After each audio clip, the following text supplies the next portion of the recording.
Hey everyone, it is Alexis and Lilian, and I'm Holly. So we thought we'd switch things up a little and bring a guest into one of our videos because we're kind of tired of just like talking about ourselves and our own experiences the whole time. Gets a little boring. Yeah.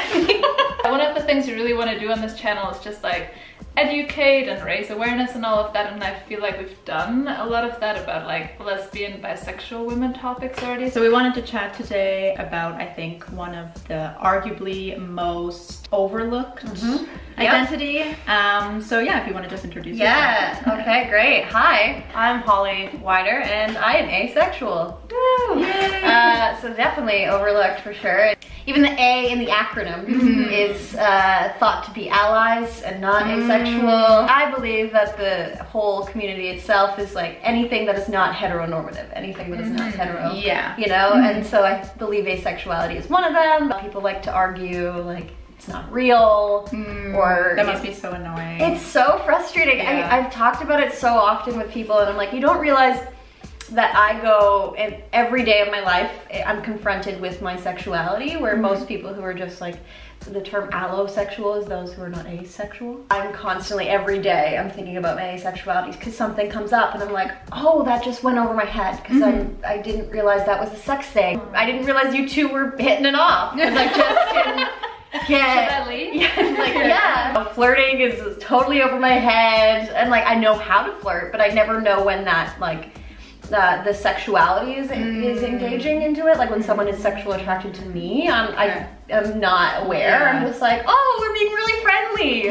Awesome. Okay. That's interesting. Yeah. So what is the, maybe just to backtrack a little bit, what is like the definition of asexuality? Maybe for someone who's just jumping in and like, oh, what is it actually? Yeah, so the actual definition is asexual is a person who does not feel sexual attraction or sexual desire for another person. That's the baseline definition. Okay. But it's such a wide spectrum of what that means. Like there are people who are asexual and aromantic, so they don't experience romantic attraction. I am pan-romantic, so I am romantically attracted to every gender. And then there are asexuals who are sex repulsed and are like, don't talk about sex, it's gross. Whereas like I'm a very sexual asexual, where I hooked up with like 3 guys a few weeks ago. 3 different guys, like, because I'm just like, yeah, I want the connection. It's all about connection for me, and like, it's not necessarily sexual attraction that drives me to having sex. It's mostly just like, okay, well, why would you have sex with someone if you're not sexually attracted to them? And I'm like, I think there's many other reasons. Like, why do you have sex with someone that you love? But, you know,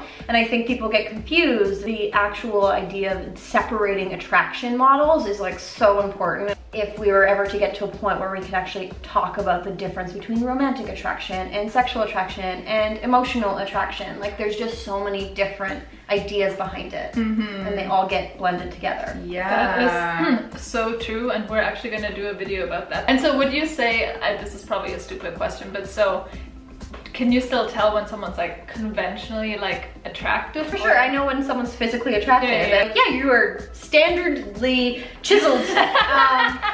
I assume, and also just like, oh, what's really funny for me is when like sexting, I'm like, or like even just like sex with them, I'm like, I can't verbalize sexual attraction. I could be like, yeah, your body's, I want to touch your butt.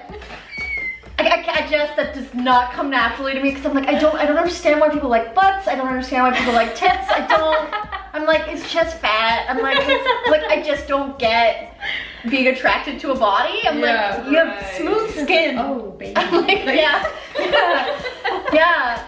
Right, okay. So that's something for me. So that's probably how a lot of it feels like in like community, like what's the big deal? Yeah. So what about kissing? Is that like something, I guess that's not like sex, so how? I think it definitely depends on the person. Like I miss my partner. He lives 3.5 hours away. I don't get to see him because I like think about kissing my partner because I love him. But like until I get to that stage with people, I'm like, kissing, okay, we'll do it. I'm like, I don't get the hype But with my partner, and it's like a romantic, yeah, like for sure. Yeah, that's cute. I'm interested in just kind of like when you had that realization. Like, was there a light bulb that went off, or? I didn't find out until I was 22. I didn't even know what the word was until I was 22, and my best friend was like, hey, there's this documentary on Netflix, maybe we should watch it. And What I is was it? like, it was called Asexual with the brackets. Oh, okay, yes. Yeah, I was like, I hate documentaries. I don't want to sit down and watch, what is this? But clearly my best friend knows me better than I do. And so we sat down and I'm watching it and I was like, oh, I didn't realize that people actually are sexually attracted to people. Like, I didn't understand that that was a thing. It was more about me discovering that I didn't experience the same things as most people.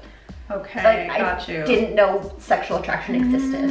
Wow. Yeah. So then when you had that moment, you were like, oh. Yeah. What would you say is like one of the biggest misconceptions about asexuals? And I'm sure there's a lot and you already talked about a few of them. It's the, well, how do you know that you're asexual? Oh, well, you haven't found the right person yet.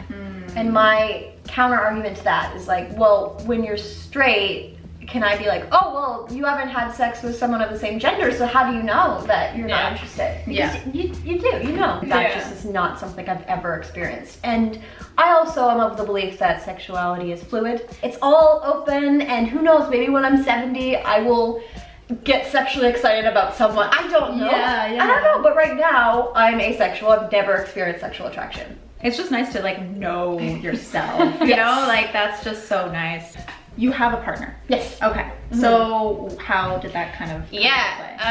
So I'm also polyamorous. So I am open to the idea of dating multiple people, and until last year even, I had never been in a romantic relationship at all, mostly just because I was like, I'm asexual, it's confusing. I don't have the energy to explain it to someone. I'm just gonna focus on myself. It's very much a romantic relationship that I have with him, and he, you know, he gives me things that I don't get from my friends, and that's the romance, that's the relationship that I have with him. And a lot of people are like, well, what's the difference between a friend and someone you're in a romantic relationship with? And I was like, well, if you think that, then I feel bad for whoever you're in a relationship with. Because if you can't see the difference when sex isn't involved, then like, you're not really connecting with a person. Yeah, that's so true. And it's about, there's more there. Like, but I think because of the society we live in, that I end up falling into sex a lot quicker, just because I'm like, I'm asexual and I want to get it out of the way that I don't have sex. Like, as soon as people are like, oh, you're asexual, you're not interested in sex, I'm not interested in you. And I'm like, well, that's... You're like, that's a little piece of what this is, you know? Like, and I for me, I'm like, I don't want to deal with that. So I'm like, let's just have sex, get it out of the way, and then we'll figure it out. Like, sex doesn't mean anything for me, really. I'm like, yeah, we can do it if you want it. Let's just get it over with. Like, clearly it's something you want to do. And it's not like, it's not me being forced into that. Like, it's my choice. I enjoy it. Like, I can enjoy sex, but you're just sitting there like, yeah, exactly. Anytime it takes longer than 5 minutes, I'm like, oh my god, okay, like, can you just do your thing? So there's also asexual people who are aromantic, so they don't even like date anyone, It doesn't mean that they don't date.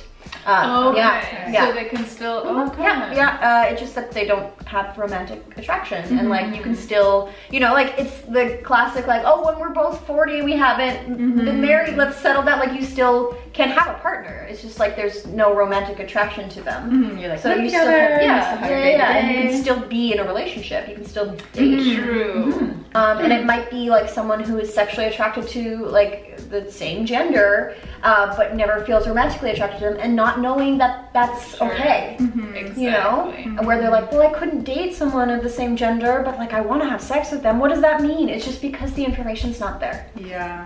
Let's get that information. Let's do it. I want to do it. When you come out to someone, what is that like, and what are reactions usually like? I want to talk with someone enough to know how intellectual they are before I tell them. Because if they're not intellectual enough, I don't really want to have any interest with them in general. So I'm like, if you're not following what I'm saying, goodbye, thank you.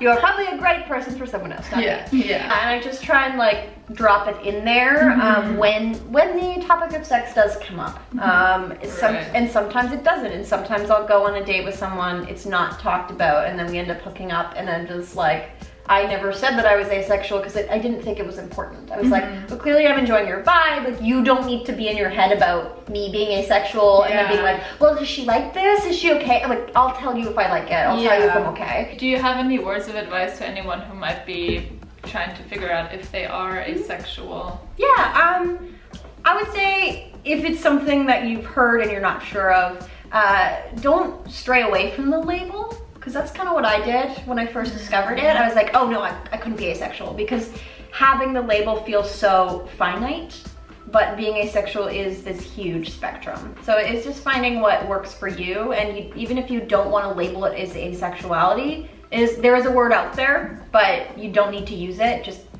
I guess, if your idea is maybe I'm not feeling sexual attraction, I don't know, figure it out for yourself, and like, you don't have to use any sort of label. Yeah. There's like no representation in the media, and it often gets confused, which is really frustrating, and sometimes it's overlooked, or the word will be thrown out there just because like, oh, this person's not having they're asexual.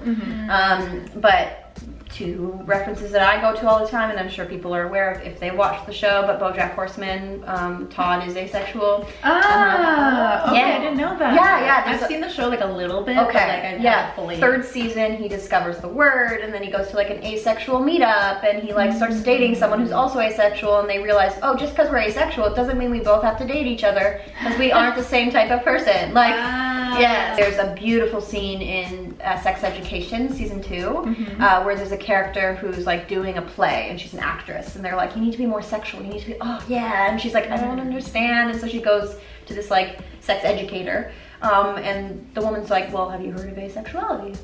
And it's just like this beautiful, I think it's like 2 minutes, and she's like, but I still like want to love people, and she's like, yeah, and you can, and some people do, some asexuals do, and some don't. Oh, that's such a nice. Yeah, it's a now beautiful. I want to watch the show. We watched the first season. Oh my gosh, yeah, we did. Yeah, watch the second season. I'm glad that you're here and you're speaking up about it. Yeah, that's really awesome that you're so open about it. Yeah, definitely. Because there's so many people, I guarantee you, that are feeling this way, and they're like, sure. I don't know really how to navigate this. Yeah, so sure. yeah. Do you have anything else that you like want people to know or anything? I just think like if the internet is too overwhelming, like there's asexuality.org, which is the AVEN website, and they have a blog, or they have a forum on there that you can like read through. There's people who, there's even like sections that are like, if you're dating an asexual, here's a bunch of topics that you can look through. So if you're really trying to get information, I personally find the most helpful thing is talking to someone else who's asexual, and I'm like very open. So I'm like extending that, like if you're questioning, like please feel free to reach out. I'm very much on my phone, too much probably. I'm addicted. And you have a podcast, right? I do. Yay. Yeah, it's called Aced It, and it is once a month on Alphabet Radio in the UK. We'll link that below. Please. Yeah. Awesome. Well, thank you so much for coming. This is really interesting. Good. I'm glad. So keep the conversation going. Yes. Thank you for having me. Yeah, of course. Well, thank you for joining in, and I hope you have a beautiful day. Cheers.